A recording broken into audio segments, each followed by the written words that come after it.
अस्सलाम वालेकुम नाज़रीन, महरान टीवी न्यूज़ में अवां खे भलीकार मां आहियां फराशा। सब खां पहिरियां हिकु नज़र हेडलाइन ते। पीपल्स पार्टी चेयरमैन नवाज़ लीग खे खूनी लीग करार ॾेई छॾियो। बिलावल भुट्टो ज़रदारी चयो आहे त नवाज़ लीग नस्लनि खां धांधली कंदी पई अचे। ॿारनि खे बि ख़बर आहे त मरियम नवाज़ फारम 47 ज़रिए वज़ीर आला बणी। नून लीग जो वज़ीर आज़म बि आरओ इलेक्शन ज़रिए बणियो। पीपल्स पार्टीअ खे कॾहिं बि इक़्तिदार तोहफ़े में नाहे मिलियो। खूनी लीग मुआशी बहरान में माण्हुनि खे बेरोज़गार कंदी आहे। मुज़फ़राबाद में चूंड मुहिम जे जलसे खे ख़िताब कंदे बिलावल भुट्टो ज़रदारी चयो आहे त असां आज़ाद कश्मीर में हुननि खे धांधली करण न ॾींदासीं। ही श्रीनगर न पर मुज़फ़राबाद आहे। मुज़फ़राबाद जो अवाम साज़िश खे नाकाम बणाईंदो। मुज़फ़राबाद में 2 अगस्त ते तीर जी फतह थींदी।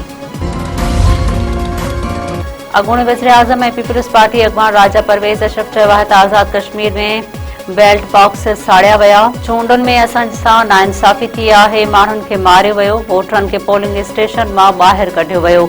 मशवरो ॾिनो थो वञे त चूंडूं थी वयूं, हाणे रोअण जो कहिड़ो फ़ाइदो। असां बि चऊं था त रोअण जो सिलसिलो हाणे बंदि थियणु घुरिजे।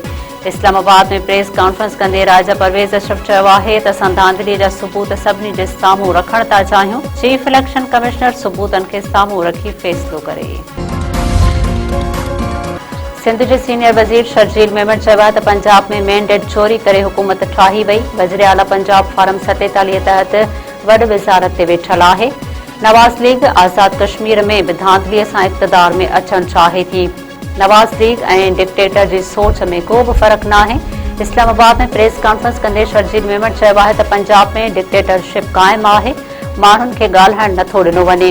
हुननि CTD ज़रिए सवें बेगुनाह माण्हू माराया आहिनि। जेकॾहिं रोडनि ते फ़ैसिला करणा आहिनि त कानून जे किताबनि ऐं अदालतुनि खे तालो हणी छॾियो। जेको अवाम जी मैंडेट सां नाहे ईंदो उनखे अवाम ऐं मुल्क जी परवाह नाहे हूंदी। पंजाब जे इफ़्ताद वारी वज़ीर उस्मा बुखारी चयो आहे त कश्मीर जे अवाम वोट ज़रिए फ़ैसिलो ॿुधाईंदी। कराची जहिड़े वॾे शहर खे कंहिंजे रहमो करम ते छॾियो वियो आहे। ही लाहौर जी कंहिं इलाइक़े जी भेट लारकाणे या ॻड़ी ख़ुदावक़्त सां गॾु। शर्जील मेमण जी प्रेस कॉन्फ्रेंस ते रद्द अमल ॾींदे उस्मा बुखारी चयो आहे त सिंध में बलदियाती चूंडूं चोरी कयूं वयूं तॾहिं क़यामत न आई। PP क़ौमी मफ़ादनि ते ब्लैकमेलिंग सबबि 18 सालनि खां सिंध ते क़ाबिज़ आहे। ही क़ाबिज़ डाली जमहूरिया आहिनि।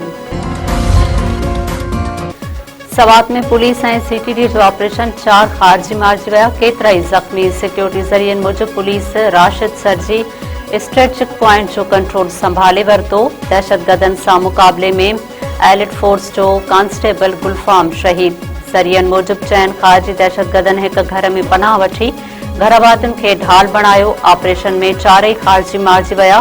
ख़ारिजियुनि जे मुकमल ख़ात्मे ताईं कानून लागू कंदड़ इदारनि जो ऑपरेशन जारी। नायब वज़ीर आज़म इसाक डार सां कुवैती बॾे वज़ीर जे 1-to-1 मुलाक़ात विच ओभर जी सूरतहाल ऐं इलाक़ाई ऐं आलमी मामलनि ते ख़्यालनि जी ॾे वठि। ॿिन्ही मुल्कनि विच में 2 तरफ़नि लाॻापनि खे वधीक हथी वठण ते इतफ़ाक़। ईरान ऐं अमेरिका विच में ॿीहर छिकताण। ईरान जा उर्दन में अमरीकी अॾनि मथां बैलिस्टिक मिसाइलनि सां हमला। पासदारनि इनक़लाब चयो आहे त हुर्मुज़ में 3 ऑयल टैंकरनि खे निशानो बणाए रोकियो वियो।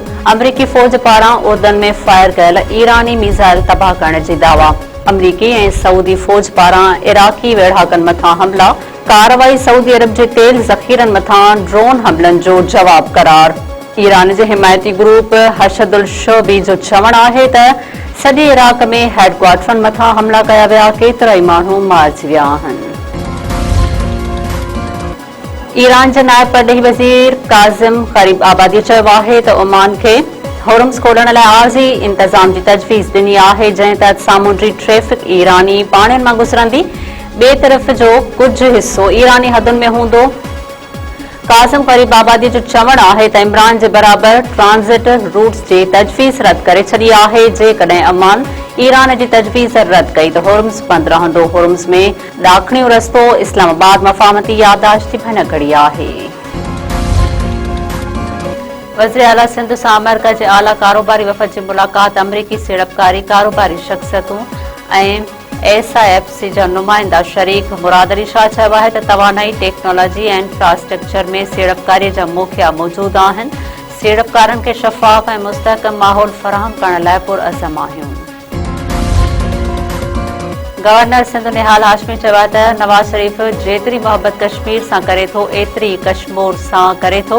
नवाज़ शरीफ़ मुल्क जो सीनियर सियासतदान आहे। बिलावल भुट्टो ज़रदारी अञा नौजवान आहे, उन जो बि अलॻि अंदाज़ आहे। इलेक्शन में त सभई चवंदा आहिनि त मुंहिंजो सामान ख़रीद कयो। भिटशा में मीडिया सां ॻाल्हाईंदे गवर्नर सिंध चयो आहे त नवाज़ शरीफ़ सिंध मां धाड़ेल राज ख़त्म कयो। कराचीअ जा माण्हू दहशतगर्दीअ मां बेज़ार हुआ। नवाज़ शरीफ़ कराचीअ मां दहशतगर्दीअ जो ख़ात्मो आंदो। प्रिया कुमारी असांजी इज़त आहे, उन जी बाज़ियाबीअ लाइ पुलिस खे वक़्तु मिलणु घुरिजे। सिंध पब्लिक सर्विस कमीशन में मेरिट जी लताड़ ख़िलाफ़ हैदराबाद में शागिर्दनि जी बुख हड़ताल जारी। SUP सदर सैयद ज़ैन शाह ऐं कराची बार जो सदर आमिर नवाज़ वड़ाइच यकजहतीअ तौर कैंप ते पहुता।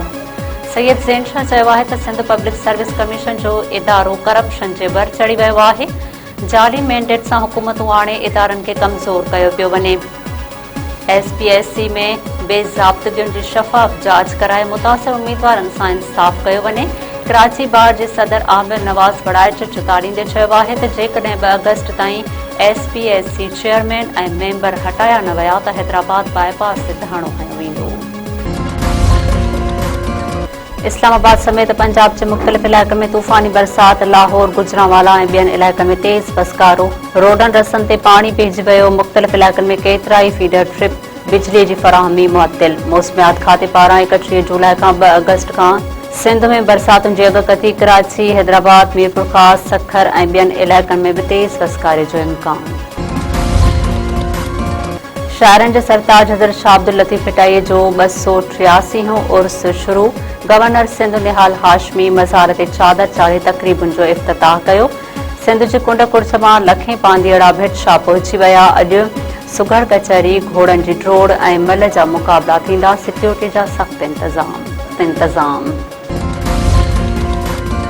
चंबड़ वेझो 4 ॿारनि जी मां ख़ुदकुशी करे छॾी। ॻोठ गुलाम हुसैन लुंड में औरत पारी कूलीअ जो कखान घर मां लाश हथ।